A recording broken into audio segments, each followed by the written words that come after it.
అక్రమంగా తరలిపోతూ దొరికిపోయిన పుట్టపర్తి సొమ్ముపై విచారణ జోరందుకుంది. దీనిపై వివరాలు ఇవ్వాలంటూ సత్యసాయి ట్రస్ట్ సభ్యులు రత్నాకర్ శ్రీనివాసన్లకు పోలీసులు నోటీసులు అందజేశారు. పూర్తి వివరాలను మా ప్రతినిధి శ్రీనివాస్ అడిగి తెలుస్తున్నాం. శ్రీనివాస్, చెప్పండి, ట్రస్ట్ సభ్యులకు ఎప్పుడు నోటీసులు జారీ చేశారు, అలాగే ఎన్ని రోజుల్లోగా వివరణ ఇవ్వాలని చెప్పి పోలీసులు ఆదేశించారు? దోన చిలమత్తరు వద్ద పట్టుబడ్డ 35 లక్షల నగదు వ్యవహారానికి సంబంధించి ఈ రోజు ఉదయాన్నే ట్రస్ట్ సభ్యులు కీలకంగా వ్యవహరిస్తున్న చెన్నై శ్రీనివాసన్కు అలాగే రత్నాకర్ కు పోలీసులు నోటీసులు జారీ చేయడం జరిగింది. ఈ రోజు ఉదయాన్నే ప్రశాంతి నిలయం చేరుకున్న పోలీసులు మొదటగా శ్రీనివాసన్ ఉంటున్న బ్లాక్ దగ్గరకు వెళ్లారు. బ్లాక్ వద్ద ఎవరు కనపడకపోవడంతో అతనితో ఫోన్ లో మాట్లాడేందుకు ప్రయత్నించగా ఫోన్ లో కూడా అందుబాటులోకి రాలేదు. దీంతో నోటీసులు కాస్త శ్రీనివాసన్ బ్లాక్ లోకి వేసినట్టు తెలిసింది. అలాగే రత్నాకర్ కు స్వయంగా నోటీసులు అందజేసినట్టు తెలిసింది. అయితే దాదాపుగా 3 రోజుల్లోపుగా తాము చెప్పాలని ఎస్పీ ఎదుట హాజరు కావాలని లేకపోతే మరేదైనా ప్రాంతంలో హాజరు కావాలని సూచించినట్లు తెలుస్తుంది. అయితే దీనికి సంబంధించి ఈ ట్రస్ట్ వర్గాలు కానీ అటు పోలీసులు కానీ ఏ విషయం మాట్లాడలేదు. పూర్తి స్థాయిలో నిష్పక్షపాతంగా దీనికి సంబంధించి డబ్బుల వ్యవహారాన్ని తెలుస్తామని పోలీసులు ఆగ్రహంగా ఉన్నారు.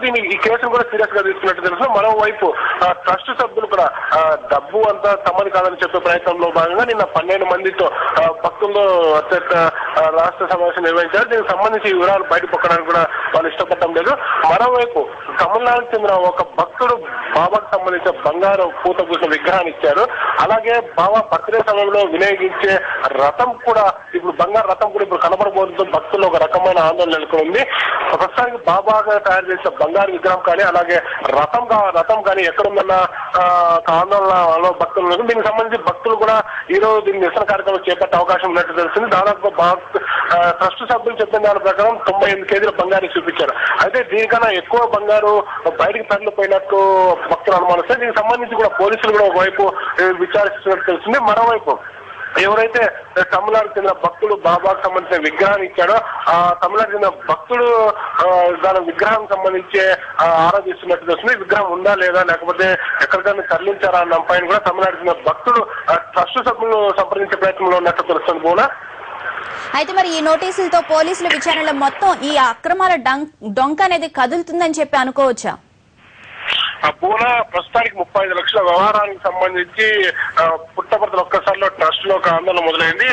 గతంలో బాబా బతుకున్న సమయంలో కానీ తర్వాత జరిగిన పరిణామాలలో కానీ పోలీసులు ఇంతవరకు ట్రస్ట్ పై ఎలాంటి ఒత్తిడి పెంచారు. అయితే దాదాపుగా 35 లక్షల వ్యవహారం సంబంధించి పూర్తి స్థాయిలో ట్రస్ట్ పైన పోలీసులు పట్టు బిగించారు. ఇటు డబ్బులు ఇచ్చిన వారు కానీ అలాగే డబ్బులు చేరవేసే వారి విషయంలో కానీ పోలీసులు కఠినంగా వ్యవహరిస్తున్నారు. ఎందుకంటే దాదాపుగా 35 లక్షలు తరలిపోయిందా లేక బాబా అనారోగ్యం గురైనప్పుడు ఎంత తరలిపోయింది, బంగారు తరలిపోయింది లేకపోతే బెంగళూరు ఏ ప్రాంతాలకి డబ్బులు తరలిన అంశంపై కూడా పోలీసులు ఆరాధిస్తున్నట్టు తెలుస్తుంది. పూర్తి స్థాయిలో బాబాకైతే ఎవరైతే భక్తులు నగదు రూపంలో అలాగే బంగారు రూపంలో ఇచ్చారు విరాళాలు, అవన్నీ భక్తులకు అదే బాబాకు సంబంధించిన ఆస్తులు ఎక్కడికి పోకుండా చేయడానికి ప్రయత్నిస్తున్నట్టు తెలుస్తుంది పోలీసులకు. దీనికి సంబంధించి పోలీసు ఉన్నతాధికారులుగా పూర్తి సపోర్ట్ చేస్తున్నట్లు జిల్లా పోలీసులకు తెలుస్తుంది. బోనా, okay, thank you Srinivas.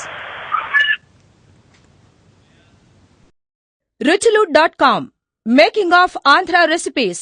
Recipe videos in Telugu for all varieties of veg, non-veg, baking snacks and desserts. Please visit ruchulu.com.